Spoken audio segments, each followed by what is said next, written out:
കർത്താവ് നിങ്ങളോടുകൂടെ വിശുദ്ധ ലൂക്ക അറിയിച്ച പരിശുദ്ധ സുവിശേഷത്തിൽ നിന്ന് അധ്യായം 2:36 മുതലുള്ള തിരുവചന ഭാഗം. അക്കാലത്ത് ഫനുവേലിൻ്റെ പുത്രിയും ആഷേർ വംശജയുമായ അന്ന എന്നൊരു പ്രവാചികയും അവിടെയുണ്ടായിരുന്നു. ഇവൾ കന്യകാപ്രായം മുതൽ 7 വർഷം ഭർത്താവിനോടൊത്ത് ജീവിച്ചു. 84 വയസ്സായ ഈ വിധവ ദേവാലയം വിട്ടുപോകാതെ രാപകൽ ദൈവത്തെ സ്തുതിച്ചുകൊണ്ട് ഉപവാസത്തിലും പ്രാർത്ഥനയിലും കഴിയുകയായിരുന്നു. അവൾ അപ്പോൾ തന്നെ മുമ്പോട്ട് വന്ന് ദൈവത്തെ സ്തുതിക്കുകയും ജെറൂസലേമിൽ രക്ഷ പ്രതീക്ഷിച്ചു കൊണ്ടിരുന്ന എല്ലാവരോടും ശിശുവിനെക്കുറിച്ച് സംസാരിക്കുകയും ചെയ്തു. കർത്താവിൻ്റെ നിയമപ്രകാരം എല്ലാം നിർദ്ദേശിച്ച ശേഷം അവർ നഗരമായ ഗലീലിയിലെ നസ്രത്തിലേക്ക് മടങ്ങി. ശിശു വളർന്നു, ജ്ഞാനം നിറഞ്ഞ് ശക്തനായി. ദൈവത്തിൻ്റെ കൃപ അവൻ്റെ മേൽ ഉണ്ടായിരുന്നു. കർത്താവിൻ്റെ സുവിശേഷം. ക്രിസ്തുവേ അങ്ങേക്ക് സ്തുതി.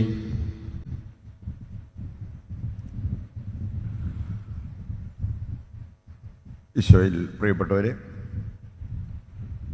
ലൂക്ക 4-ാം അധ്യായമോ മത്തായി 4-ാം അധ്യായമോ വായിക്കുമ്പോൾ യേശുവിനുണ്ടായ പ്രലോഭനങ്ങളെക്കുറിച്ച് നമുക്കവിടെ കാണാൻ പറ്റും. നമുക്കറിയാം 3 ഗണം പ്രലോഭനം. ഇതുമായിട്ട് നമുക്ക് താരതമ്യപ്പെടുത്താവുന്നൊരു വചനഭാഗമാണ് ഇന്നത്തെ ആദ്യ വായനയിൽ നമ്മൾ കേട്ടത്. 1 യോഹന്നാൻ 2-ാം അധ്യായം 15-16 വചനങ്ങളിൽ യോഹന്നാൻ ശ്ലീഹ പഠിപ്പിക്കുന്നൊരു കാര്യമുണ്ട്.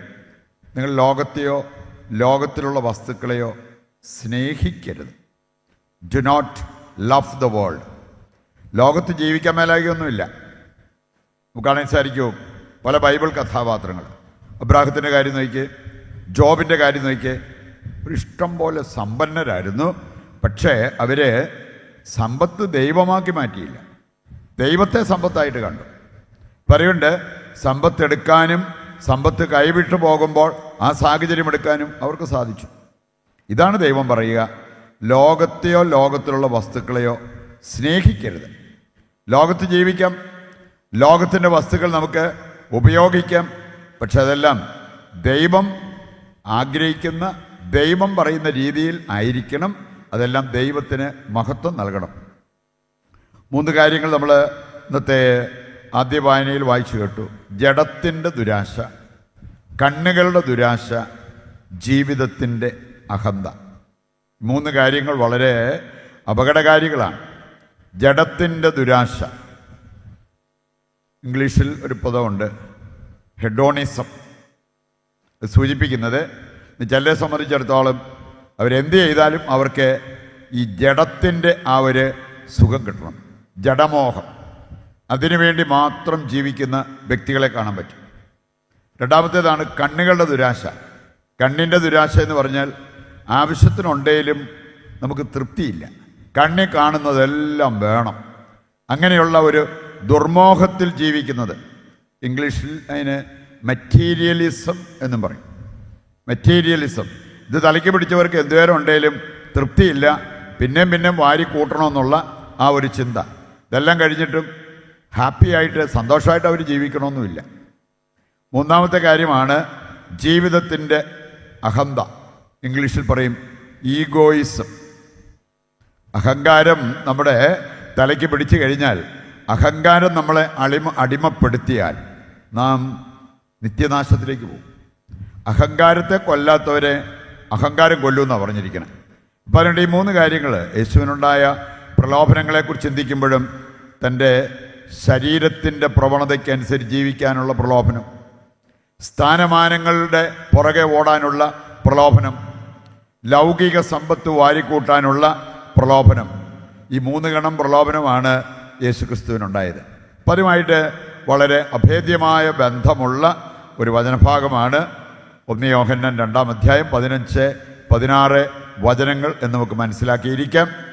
മാത്രമല്ല, ഇത് ബുദ്ധിയുടെ തലത്തിൽ അറിഞ്ഞാൽ പോരാ, നമുക്ക് പ്രലോഭനങ്ങൾ ഉണ്ടാകുമ്പോൾ അതിനെ അതിജീവിക്കണം. നമുക്കറിയാലോ, ഈ സീഷർ, എപ്പിലെപ്സി ഇങ്ങനെയുള്ള പ്രശ്നങ്ങൾ വരുമ്പോൾ ഡോക്ടർമാർ പോലും പറയാറുള്ളൊരു കാര്യമാണ്, ഓരോ പ്രാവശ്യം ഇത് വരുമ്പോഴും ബ്രെയിന് ചെറിയൊരു ഡാമേജ് വരും.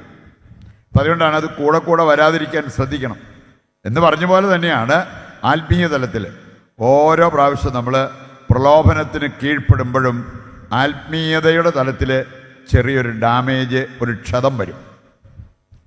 അത് വന്ന് പിന്നെ അവസാനം ചിലപ്പോൾ നമുക്ക് ഈ കുറ്റബോധം പോലും നഷ്ടപ്പെടുന്ന അവസ്ഥ വരാം. അതിനു പകരം ഓരോ പ്രാവശ്യം നമ്മൾ പ്രലോഭനത്തെ അതിജീവിക്കുമ്പോഴും നമുക്ക് ആത്മീയ കരുത്ത് വർദ്ധിക്കുന്നതായിട്ട് നമുക്ക് കാണാൻ പറ്റും. അപ്പം അതുകൊണ്ട് തന്നെ അതിനുള്ള ഒരു പരിശ്രമം നമ്മുടെ ഭാഗത്ത് നിന്ന് നമ്മൾ നടത്തണം.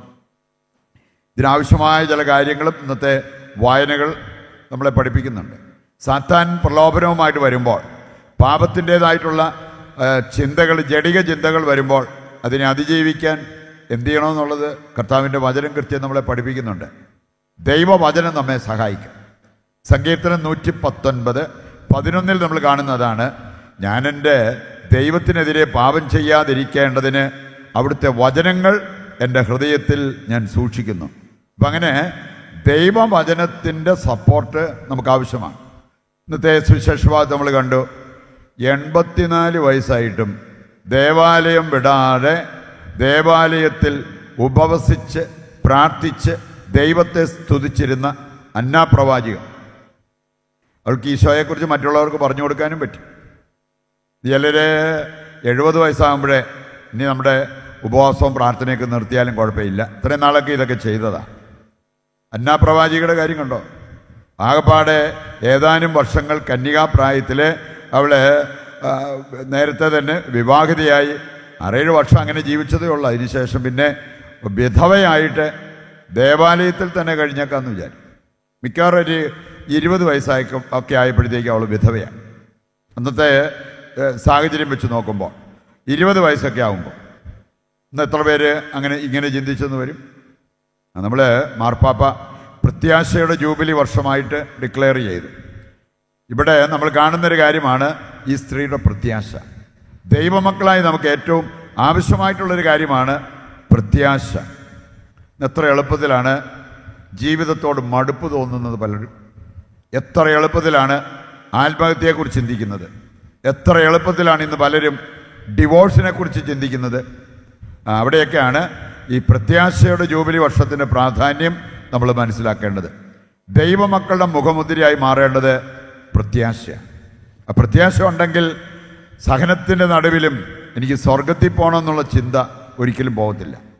സഹനത്തിൻ്റെ നടുവിലും എനിക്ക് ദൈവത്തെ പ്രീതിപ്പെടുത്തണം എന്നുള്ള ആ ഒരു ചിന്ത ഒരിക്കലും നമ്മുടെ മനസ്സിൽ നിന്ന് മായത്തില്ല. ഇവിടെ എത്താനുള്ള മാർഗം റോമാലേഖനം 5:4 വചനം എടുത്താൽ അവിടെ പറഞ്ഞിട്ടുണ്ട്, കഷ്ടത നമുക്ക് ആവശ്യമാണ്. നമ്മളായിട്ട് ഏറ്റെടുക്കുന്ന കഷ്ടതയേക്കാൾ പ്രധാനപ്പെട്ടതാണ് ദൈവമായിട്ട് അനുവദിക്കുന്ന കഷ്ടത. ചിലർ മുറ്റത്ത് കിടക്കണ ചരല് വാരി പരിക്കാത്തിട്ട് അതേ മുട്ട് പൊട്ടുന്നിടം വരെ വേണേ അതേ മുട്ടുകുത്തി പ്രാർത്ഥിക്കും. വീട്ടിൽ അവരുടെ കൂടെ ജീവിക്കുന്ന ഒരു വ്യക്തിയുടെ ചില പ്രത്യേക സ്വഭാവങ്ങൾ, ചിലപ്പോൾ അവരുടെ മറവിയായിരിക്കാം, അവർക്ക് കാഴ്ചയില്ലാത്തതായിരിക്കാം, അവരുടെ ചില പ്രത്യേക സ്വഭാവങ്ങളായിരിക്കാം, ചൊറിയണ രീതി വർത്തമാനം പറയുന്നതായിരിക്കാം.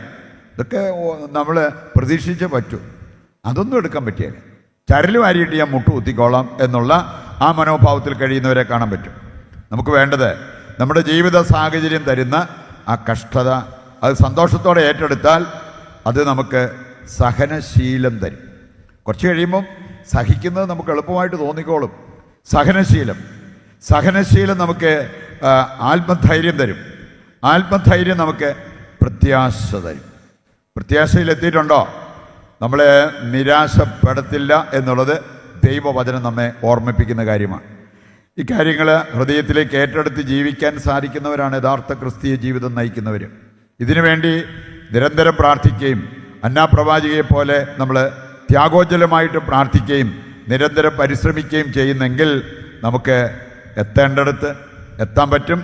അതിൻ്റെ ഫലമായിട്ട് സ്വർഗത്തിലും നമുക്ക് എത്താൻ പറ്റും എന്നുള്ള ആ ഒരു ദൈവിക ചിന്ത ഹൃദയത്തിലേക്ക് ഏറ്റെടുത്ത് അത് പ്രാവർത്തികമാക്കുവാൻ വേണ്ട കൃപയ്ക്കും അനുഗ്രഹത്തിനുമായി ഈ ബലിയിൽ ദൈവത്തോട് നമുക്ക് പ്രത്യേകം പ്രാർത്ഥിക്കുകയും ചെയ്യാം.